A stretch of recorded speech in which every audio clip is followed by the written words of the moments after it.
மதிமுகம் செய்திகள். இன்றைய முக்கிய நிகழ்வுகளை பார்ப்பதற்கு முன்பாக தலைப்பு செய்திகளை பார்க்கலாம். காங்கிரஸ் மூத்த தலைவர் சோனியா காந்தியின் 79வது பிறந்த நாள். முதலமைச்சர் மு.க.ஸ்டாலின், பிரதமர் மோடி உள்ளிட்டோர் வாழ்த்து. புதுச்சேரி தேர்தல் களத்தில் தமிழக வெற்றி கழக கொடி பறக்கும். த.வே.க. தலைவர் விஜய் பேச்சு. கும்பகோணம் அருகே 12ஆம் வகுப்பு மாணவன் உயிரிழந்த விவகாரம். மாணவனின் குடும்பத்திற்கு 50 லட்சம் ரூபாய் நிவாரணம் வழங்க வேண்டும் என ராமதாஸ் வலியுறுத்தல். இண்டிகோ விமான சேவை பாதிப்பு. இன்றும் 450 விமானங்கள் ரத்து. தமிழகத்தில் வரும் 14ஆம் தேதி வரை மழைக்கு வாய்ப்பு. சென்னை வானிலை ஆய்வு மையம் தகவல். காங்கிரஸ் கட்சியின் மூத்த தலைவர் சோனியா காந்தியின் 79வது பிறந்த நாளை முன்னிட்டு முதலமைச்சர் மு.க.ஸ்டாலின், பிரதமர் மோடி உள்ளிட்டோர் வாழ்த்து தெரிவித்துள்ளனர். காங்கிரஸ் கட்சியின் மூத்த தலைவரும் அக்கட்சியின் நாடாளுமன்ற குழு தலைவருமான சோனியா காந்தி இன்று தனது 79வது பிறந்த நாளை கொண்டாடுகிறார். இதனை ஒட்டி பல்வேறு அரசியல் தலைவர்களும் சோனியா காந்திக்கு வாழ்த்துக்களை தெரிவித்து வருகின்றனர். அதன் ஒரு பகுதியாக முதலமைச்சர் மு.க.ஸ்டாலின் வெளியிட்டுள்ள வாழ்த்து பதிவில், காங்கிரஸ் பேரியக்கத்தின் நாடாளுமன்ற குழு தலைவர் சோனியா காந்திக்கு இனிய பிறந்தநாள் வாழ்த்துக்கள் எனவும், தியாகம், தன்னலமற்ற பொதுவாழ்வு பயணம், மத சார்பின்மை மற்றும் அரசியல் அமைப்பு விழுமியங்களை நிலைநாட்டும் உறுதியை பிரதிபலிப்பதாக அவரது வாழ்க்கை அமைந்துள்ளது எனவும் குறிப்பிட்டுள்ளார். முற்போக்கான அனைவருக்குமான இந்தியாவை நோக்கிய நமது கூட்டு முயற்சிகளுக்கு அவரது கொள்கை பாதையும் வழிகாட்டுதலும் தொடர்ந்து வலுவூட்ட வேண்டும் என விழைகிறேன் என பதிவிட்டுள்ளார். அதேபோல் பிரதமர் மோடி வெளியிட்டுள்ள வாழ்த்து பதிவில், சோனியா காந்திக்கு பிறந்தநாள் வாழ்த்துக்கள் எனவும், அவர் நீண்ட ஆயுளும் நல்ல ஆரோக்கியமும் பெற பிரார்த்திக்கிறேன் எனவும் தெரிவித்துள்ளார். புதுச்சேரி தேர்தல் களத்தில் தமிழக வெற்றி கழக கொடி பறக்கும் என த.வே.க. தலைவர் விஜய் தெரிவித்துள்ளார். புதுச்சேரி துறைமுக மைதானத்தில் தமிழக வெற்றி கழக தலைவர் விஜயின் மக்கள் சந்திப்பு கூட்டம் நடைபெற்றது. இதனையொட்டி பலத்த போலீஸ் பாதுகாப்பு போடப்பட்டிருந்தது. இந்த கூட்டத்திற்கு பாஸ் உள்ளவர்கள் மட்டுமே அனுமதிக்கப்பட்டனர். கரூர் சம்பவத்தை தொடர்ந்து 2வது முறையாக நடைபெறும் விஜயின் மக்கள் சந்திப்பு நிகழ்ச்சி என்பதால் அதிக அளவில் கூட்டம் கூடாத வகையில் QR கோடுகளுடன் 5000 பேருக்கு மட்டுமே அனுமதி அட்டைகள் வழங்கப்பட்டது. இதனிடையே QR கோடு பாஸ் இல்லாதவர்களுக்கும் பொதுக்கூட்டத்தில் நுழைய முயன்றதால் அவர்களை போலீசார் தடுத்து நிறுத்தினர். இதனால் போலீசாருக்கும் த.வே.க.வினருக்கும் இடையில் லேசான தள்ளுமுள்ளும் ஏற்பட்டது. தொடர்ந்து பாஸ் இல்லாதவர்களுக்கும் அனுமதி அளிக்கப்பட்டது. இந்நிலையில் கூட்டத்தில் பேசிய த.வே.க. தலைவர் விஜய், ஒன்றிய அரசுக்கு தான் தமிழ்நாடு தனி மாநிலம், புதுச்சேரி தனி மாநிலம், ஆனால் நாம் அனைவரும் ஒரே சொந்தம்தான் என கூறினார். தமிழ்நாடு, ஆந்திரா, கேரளா, புதுச்சேரி மட்டுமல்லாது உலகத்தில் இருக்கும் அனைவரும் நமது சொந்தம்தான் என கூறிய அவர், உலகத்தில் எந்த மூலையில் தமிழர்கள் இருந்தாலும் அவர்கள் நம் உயிர்தான், பாச உணர்வு இருந்தால் போதும், வேறு எதுவும் தேவையில்லை என தெரிவித்தார். மேலும் புதுச்சேரி மாநிலத்திற்கு எப்போதும் துணை நிற்பேன் என கூறிய விஜய், தமிழ்நாட்டிற்கு மட்டும்தான் குரல் கொடுப்பார் என்று நினைக்காதீர்கள், புதுச்சேரிக்கும் சேர்த்து குரல் கொடுப்பேன், இது என் கடமை என தெரிவித்தார். மாணவரை இழந்து பாதிக்கப்பட்ட குடும்பத்திற்கு தமிழக அரசு சார்பில் 50 லட்சம் ரூபாய் நிவாரணம் வழங்க வேண்டும் என பாமக நிறுவனர் ராமதாஸ் வலியுறுத்தியுள்ளார். திருவாரூர் மாவட்டம் இனாம்கிளியூர் ஊராட்சி வடக்கு தெருவை சேர்ந்த ஞானசேகரன், ராஜலட்சுமி தம்பதியரின் 2வது மகன் கவியரசன் கும்பகோணம் அருகே பட்டீஸ்வரத்தில் உள்ள அரசு மாதிரி மேல்நிலைப் பள்ளியில் 12ஆம் வகுப்பு படித்து வந்தார். அதே பள்ளியில் 11ஆம் வகுப்பு பயிலும் மாணவர்களுக்கும் கவியரசனுக்கும் இடையே மோதல் இருந்த நிலையில் கடந்த 4ஆம் தேதி பள்ளி விட்டு வீடு திரும்பிய கவியரசனை நடு ரோட்டில் வைத்து 11ஆம் வகுப்பு மாணவர்கள் 15 பேர் தாக்கினர். இதில் தலையில் பலத்த காயமடைந்த மாணவன் மேல் சிகிச்சைக்காக தஞ்சாவூர் மருத்துவக் கல்லூரி மருத்துவமனையில் அனுமதிக்கப்பட்ட நிலையில் சிகிச்சை பலனின்றி பரிதாபமாக உயிரிழந்தார். இதனை அடுத்து மாணவனை தாக்கிய 15 மாணவர்கள் மீது அடிதடி, கொலை உள்ளிட்ட 5 பிரிவுகளில் வழக்கு பதிவு செய்யப்பட்டு தஞ்சை சிறுவர் சீர்திருத்த பள்ளியில் அடைக்கப்பட்டனர். இந்நிலையில் இந்த சம்பவம் தொடர்பாக பாமக நிறுவனர் ராமதாஸ் அறிக்கை ஒன்றை வெளியிட்டுள்ளார். அதில் கும்பகோணம் அருகே பட்டீஸ்வரம் அரசு மாதிரி மேல்நிலைப் பள்ளியில் 12ஆம் வகுப்பு மாணவர் அடித்து கொலை செய்யப்பட்ட சம்பவம் நடு ரோட்டில் பள்ளி மாணவர்கள் மோதிக்கொண்டது தமிழகத்தின் சமுதாய சீரழிவை வெளிப்படுத்துகிறது என குறிப்பிட்டுள்ளார். மாணவரை இழந்து பாதிக்கப்பட்ட குடும்பத்திற்கு தமிழக அரசு 50 லட்சம் ரூபாய் நிவாரணம் வழங்க வேண்டும் எனவும், குடும்பத்தில் ஒருவருக்கு அரசு பணி வழங்க வேண்டும் எனவும் வலியுறுத்தியுள்ளார்.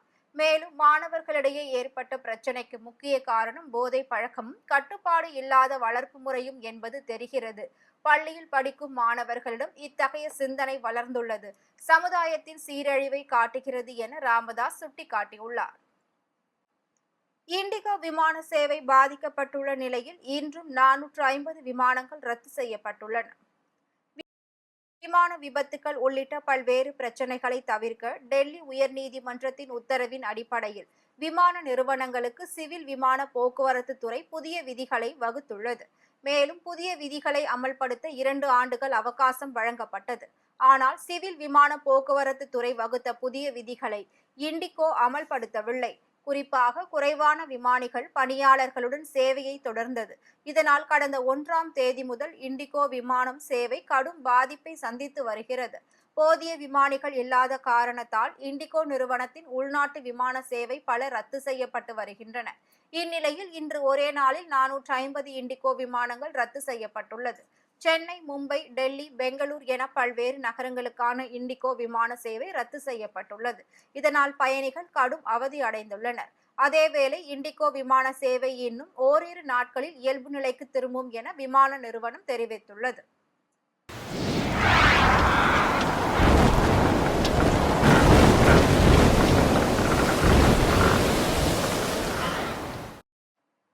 தமிழகத்தில் வரும் 14ஆம் தேதி வரை மழைக்கு வாய்ப்புள்ளதாக சென்னை வானிலை ஆய்வு மையம் தெரிவித்துள்ளது.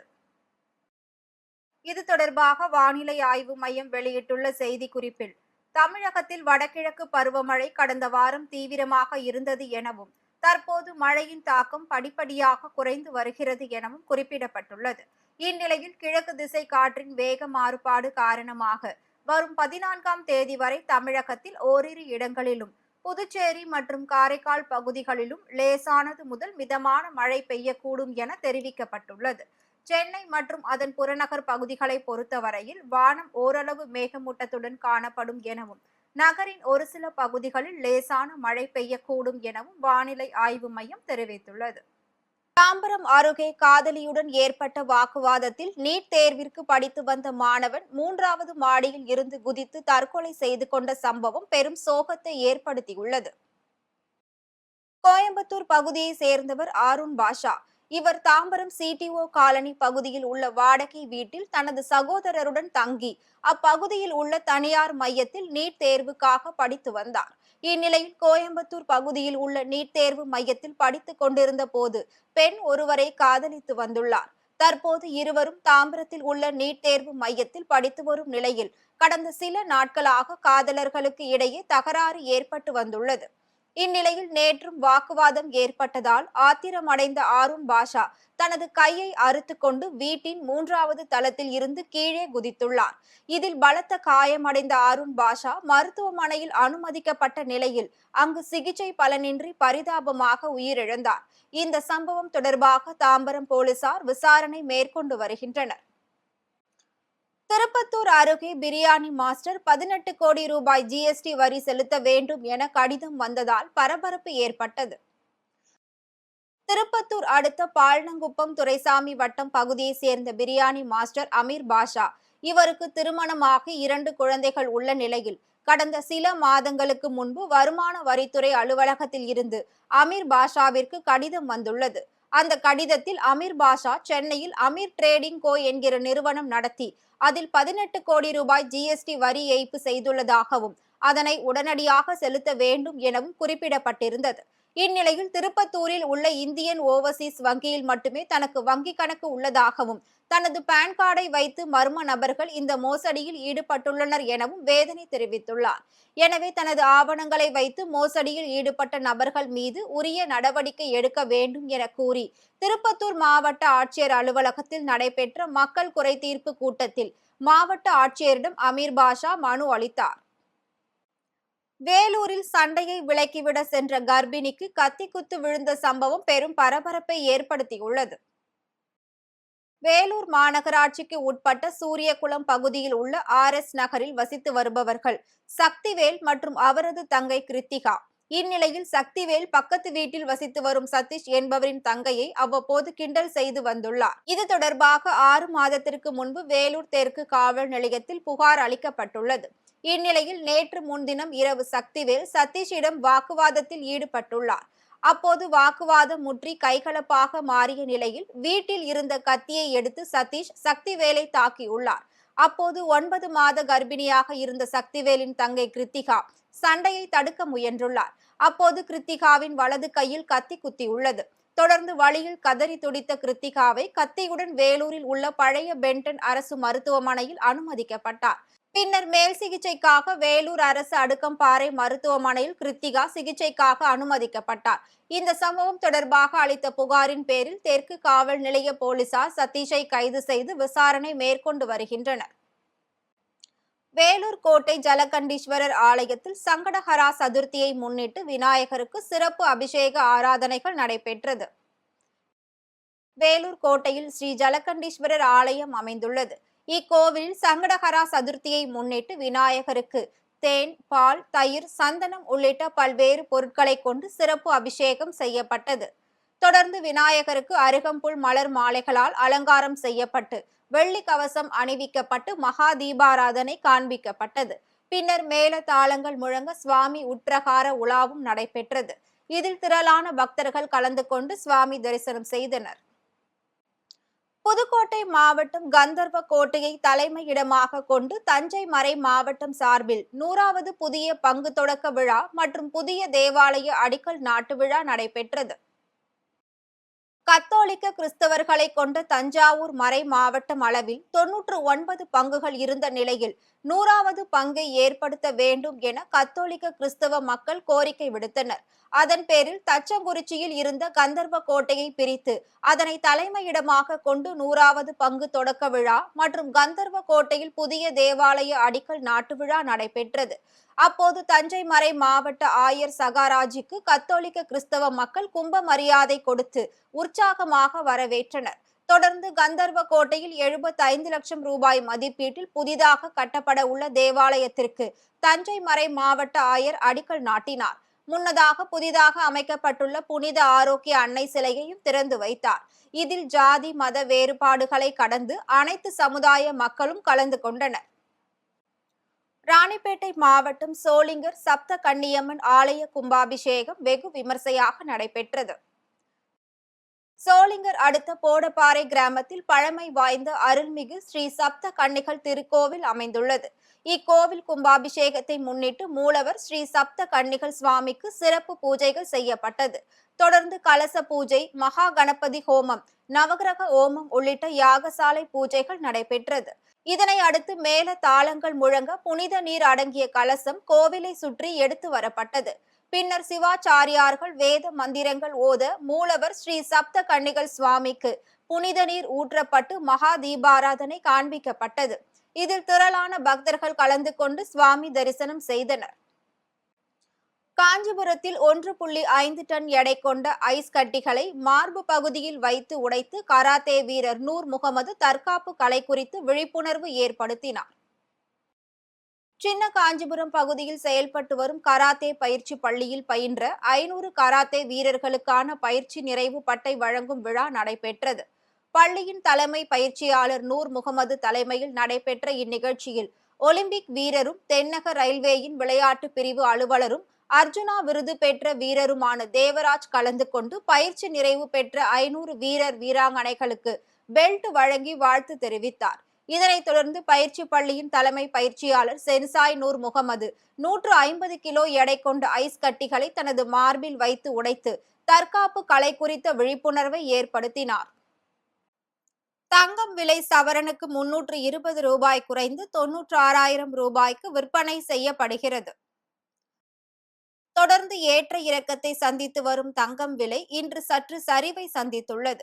அதன்படி சென்னையில் 22 கேரட் ஆபரண தங்கத்தின் விலை கிராமிற்கு 40 ரூபாய் குறைந்து 12,000 ரூபாய்க்கு விற்பனையாகிறது. மேலும் சவரனுக்கு 320 ரூபாய் குறைந்து 96,000 ரூபாய்க்கு விற்பனை செய்யப்படுகிறது. வெள்ளியின் விலை 1 கிராமிற்கு ₹1 உயர்ந்து 1 கிராம் வெள்ளியின் விலை ₹199க்கும் 1 கிலோ வெள்ளியின் விலை ₹1,99,000க்கும் விற்பனை செய்யப்படுகிறது. இந்திய விவசாய பொருட்கள் மீது கூடுதல் வரி விதிக்க அமெரிக்க அதிபர் டிரம்ப் திட்டமிட்டுள்ளதாக தகவல் வெளியாகியுள்ளது. உக்ரைன் ரஷ்யா இடையிலான போர் சுமார் 3 ஆண்டுகளுக்கும் மேலாக நீடித்து வரும் நிலையில் ரஷ்யாவிடம் இருந்து அதிக அளவில் கச்சா எண்ணெய் இறக்குமதி செய்யும் இந்தியா, சீனா உள்ளிட்ட நாடுகள் மீது கடுமையான வரி விதிப்பு நடவடிக்கைகளை அமெரிக்கா மேற்கொண்டுள்ளது. குறிப்பாக இந்தியாவில் இருந்து இறக்குமதி செய்யப்படும் பொருட்களுக்கு 50% வரி விதித்து அமெரிக்க அதிபர் டிரம்ப் உத்தரவிட்டுள்ளார். இதனிடையே இந்தியா, அமெரிக்கா இடையேயான வர்த்தகம் தொடர்பான பேச்சுவார்த்தை தொடர்ந்து நடைபெற்று வருகிறது. இந்நிலையில் இந்தியாவில் இருந்து இறக்குமதி செய்யப்படும் அரிசி உள்ளிட்ட விவசாய விளைபொருட்கள் மீது கூடுதல் வரி விதிக்க அமெரிக்க அதிபர் டிரம்ப் திட்டமிட்டுள்ளதாக தகவல் வெளியாகியுள்ளது. இந்திய விவசாய உற்பத்தி பொருட்கள் அமெரிக்க சந்தையில் குறைவான விலையில் கிடைப்பதால் உள்ளூர் விவசாயிகள் பாதிக்கப்படுவதாக குற்றச்சாட்டு எழுந்துள்ளது. இதனை அடுத்து இந்திய விவசாய பொருட்கள் மீது கூடுதல் வரி விதிக்க டிரம்ப் திட்டமிட்டு வருவதாகவும் தகவல் வெளியாகியுள்ளது. மீண்டும் தலைப்புச் செய்திகள். காங்கிரஸ் மூத்த தலைவர் சோனியா காந்தியின் 79வது பிறந்த நாள். முதலமைச்சர் மு.க. ஸ்டாலின், பிரதமர் மோடி உள்ளிட்டோர் வாழ்த்து. புதுச்சேரி தேர்தல் களத்தில் தமிழக வெற்றி கழக கொடி பறக்கும். த.வே.க. தலைவர் விஜய் பேச்சு. கும்பகோணம் அருகே 12ஆம் வகுப்பு மாணவன் உயிரிழந்த விவகாரம். மாணவனின் குடும்பத்திற்கு 50 லட்சம் ரூபாய் நிவாரணம் வழங்க வேண்டும் என ராமதாஸ் வலியுறுத்தல். இண்டிகோ விமான சேவை பாதிப்பு.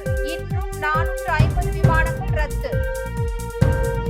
தமிழகத்தில் வரும் 14ஆம் தேதி வரை மழைக்கு வாய்ப்பு. சென்னை வானிலை ஆய்வு மையம் தகவல். இத்துடன் செய்திகள் நிறைவடைந்தன. மீண்டும் செய்திகள் இரவு 8 மணிக்கு. மேலும் செய்திகளை தெரிந்து கொள்ள மதிமுகம் பிரைம் யூடியூப் தளத்தில் இணைந்திருங்கள்.